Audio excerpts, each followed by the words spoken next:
في اشخاص بيسموا active users، يعني هم مستخدمين نقدر نقول عليهم ايجابيين، واستخدام سلبي passive بقى.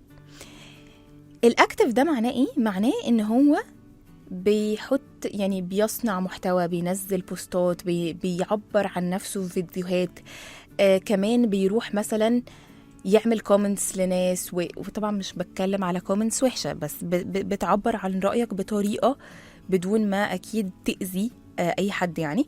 فكانوا بيتكلموا على إنه الناس اللي بتتفاعل على السوشيال ميديا بتاعتها بيكون صحتهم النفسية أو سعادتهم عامة أكتر من الاشخاص اللي بيستخدموا السوشيال ميديا بس هم ناس سلبيه، يعني هم اصلا بيستخدموا بيعملوا سكرولينج بس، انزل اشوف فيديو ورا فيديو ورا فيديو والاقي نفسي مسحول. انتوا عارفين ان ده بيبقى عامل شويه زي المخدرات والخمره والحاجات دي، عشان كده تلاقي نفسك بعد شويه كده انت مصدع، انت اصلا مش عارف انت اتفرجت على ايه، كانك كنت، مش قصدي حاجه، مغيب كده.